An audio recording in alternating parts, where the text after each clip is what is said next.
Well, my engine is still at the machine shop. I think I'm kind of on the bottom of their priority list.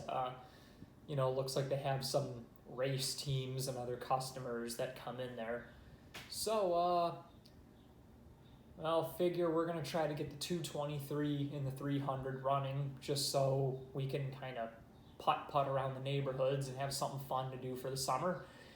And, for now, I'm just going to go through some more of the parts I got, see how I'm maybe not restoring, but refurbishing some of those parts, new parts I got, and other odds and ends. So, here goes.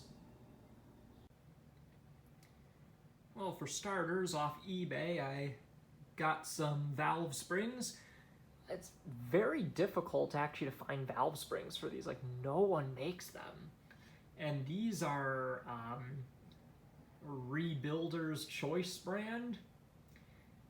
And I don't think my engine's getting done anytime soon, but I had to buy them because it said, only one left, or, it could be lying, making it trying to sound urgent, I don't know. So I got them, and they appear to be the same size and everything as the originals, so we're gonna say that hopefully they're gonna work.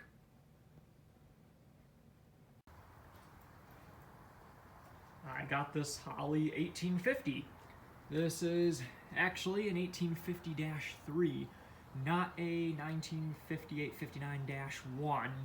This is probably late 60s, maybe early 70s. I honestly don't know. But because of the era, it does have some extra vacuum ports, which will be good for running a PCV conversion, which I want to do because this MEL currently has a road draft tube. I'm looking to eliminate that, and I think I have a plan as to how I'm going to do that. Anyway, this also has a manual choke. I figure Lincoln's would have had an automatic choke, but the 300's got a manual choke in it, so we'll just use the manual choke.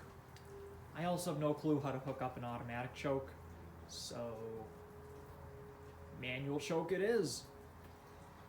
Anyway, this is a Holley 1850. I believe early MELs also used an Autolite 4-barrel, and some of the later ones actually used a Carter AFB. Those are all readily available. In fact, I recommend the 1850s just because they're just actually pretty good and they're cheap. I think including shipping and tax, I paid about $75 for this thing, and it's in pretty good condition. So hopefully it works. Will I rebuild it eventually? Probably. But for now, I say we did pretty good.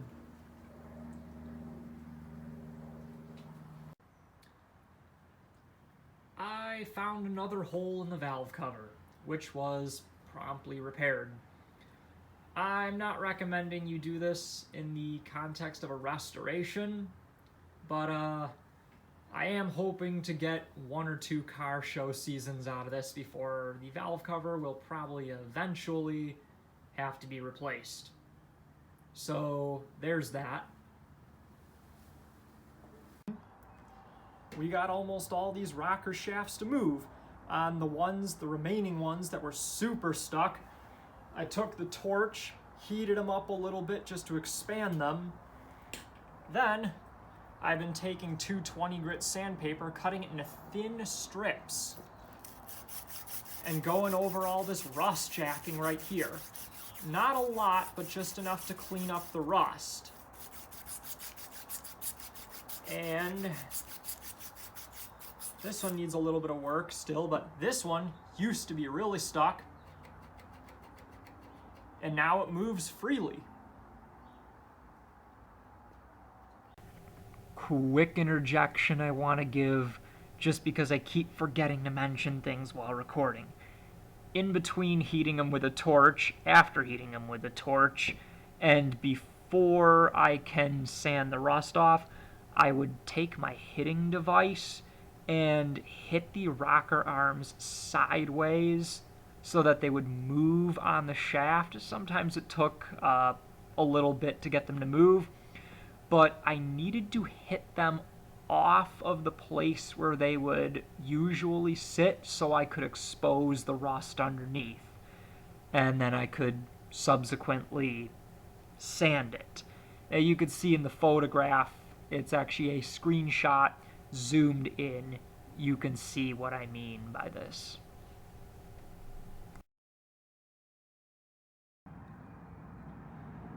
And now, all 16 move freely. And just recently, I also acquired a new valley pan from somebody that was parting out some engines because my old one had holes, plural, rusted in it. This one does need to be cleaned and eventually primed and painted like every other part, but obviously it's in much better shape. So this is a usable part. That's good. I think I only paid $40 for it. And if you happen to be looking for them, I didn't get it from them, but Barnett High Performance does have them for $40. Some new old stock ones, some I think taken off parts engines, so that's always a good resource for MEL parts in general. Try asking them.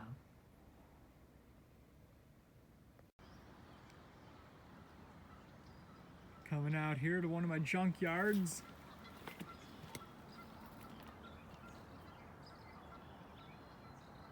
Acme Auto Wreckers. Looking for some parts. I am very pleased to announce the 69 Cougar is still here. Oh, someone put the hood down.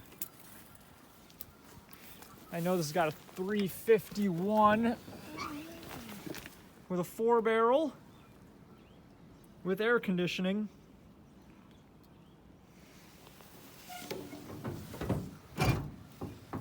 Automatic transmission, but you know, cool.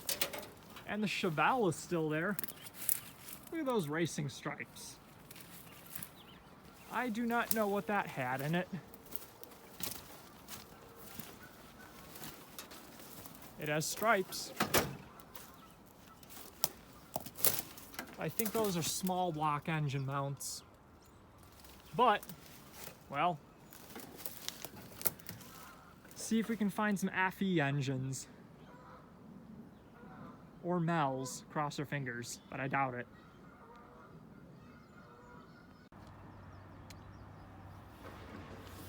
Getting some FE push rods in the rain.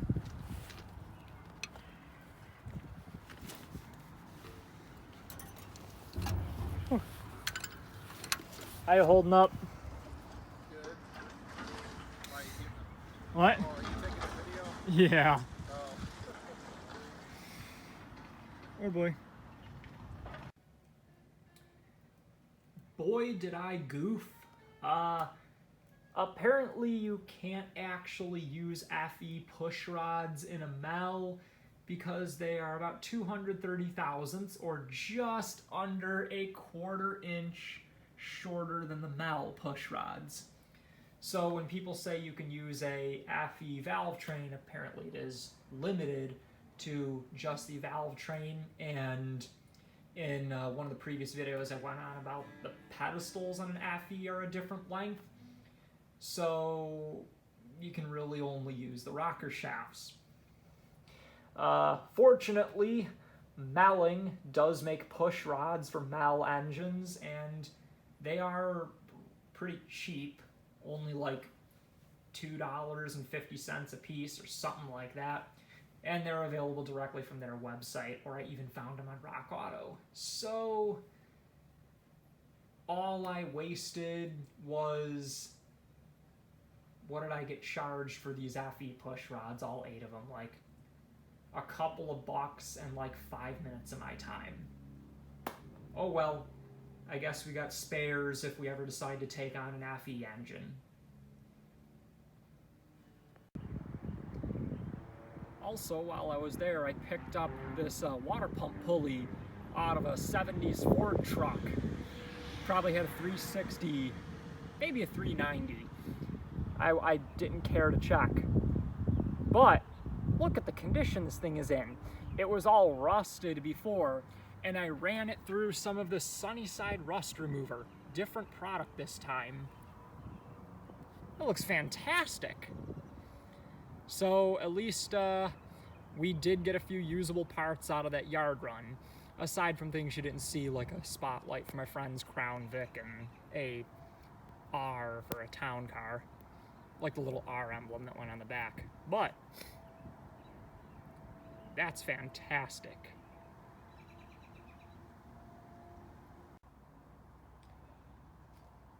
Check out this coil bracket I bought as well. Did the same thing. Actually, I think it came off the same truck. There's a line where I obviously flipped it over at one point, but look how clean that is. Another, like, 8 out of 10 would recommend product. I say 8 because unlike the Metal Rescue, it leaves some sort of greasy, sticky film on it that you have to rinse off. Sometimes it gets on your hand, but again, can't argue with those results. I've also decided, since that's all done now, to start hitting some of my components with primer. So I was watching an episode of Uncle Tony's Garage where he painted an engine with Rust-Oleum. You can find that video. And apparently Rust-Oleum, the stuff in the cans at least, is fairly heat resistant, and you can paint engines with it. But the first thing you want to do is hit it with some of this rusty metal primer, which I've done on the valve covers, and I'm going to go do on that crank pulley, the fan, and any of the other components that I at least have in my possession. You can still see where these are pitted, just because they were in such bad shape before. Check that out. But, well, for now, they actually look pretty good.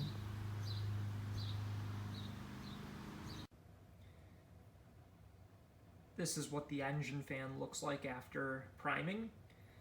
Turned out pretty nice. As you can see here, it has the spacer on the back of it. I did not prime that. I just kind of left it as is. I figured it just wouldn't look right painted, and it's heavily oxidized, but that small part, no one's really gonna notice. So I just left that as is. I also got a new distributor after the incident with my previous one, and it probably needs to be rebuilt or at least gone through, but at least all the parts in it move, so who knows, it probably just needs a refresher, some, you know, new set of points, new condenser, some de-rusting, and it'll probably work. Anyway, that's just an update I wanted to give on what's been going on, because it's been 5 or 6 months and the machine shop still has my engine. So, anyway, hopefully we're going to try to keep this project going. So, until next time.